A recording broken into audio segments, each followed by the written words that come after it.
গত ৩০০ বছরের ঐতিহ্য ধারণ করে আছে এই সরোজগঞ্জ বাজার। চুয়াডাঙ্গা সদর উপজেলার সরোজগঞ্জ বাজারে বসে দেশের ঐতিহ্যবাহী খেজুর গুড়ের হাট। সপ্তাহে সোমবার ও শুক্রবার হাট বসে। হাটে সারি সারি সাজানো থাকে গুড়ের ভাঁড়গুলো। গুড়ের স্বাদ, গন্ধ ও রং অতুলনীয়। ভোরের আলো ফোটার সাথে সাথে কৃষক, গাছি ও মৌসুমী ব্যবসায়ীরা গুড় নিয়ে ছুটে আসেন হাটে। এক ভাঁড় গুড় আকার ভেদে বিক্রি হয় ১৭০০ টাকা থেকে ২৩০০ টাকা পর্যন্ত।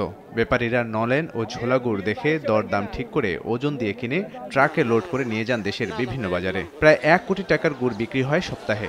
গত ৩০০ বছরের ঐতিহ্য ধারণ করে আছে এই সরোজগঞ্জ বাজার। এখানে গুড়ের ব্যাপারী এবং ক্রেতা বিক্রেতা বাংলাদেশের প্রত্যন্ত অঞ্চল প্রত্যেকটি জেলা থেকেই আসে। আমি ধরেন এই প্রত্যেক হাটে ৬০-৭০ ভাঁড় করে গুড় কিনি। আগে কিনছি ২১০০-২২০০ কিনছি, আজকে কিনলাম ১৭০০-১৮০০ ঊর্ধ্বে ২০০০ টাকা। ১৪ কেজি ১৫ কেজি গুড় হবে, তাতে আজকের গুড়টা পড়তে হবে ধরেন ১৩০-৪০ টাকা।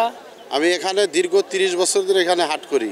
এখানকার খেজুরের গুড় নিয়ে আমার দেশ সিরাজগঞ্জ জেলা উল্লাপাড়া থানা, ওখানে খুচরা বেশি পাইকারি বেশি, গুড়ের মান খুবই ভালো।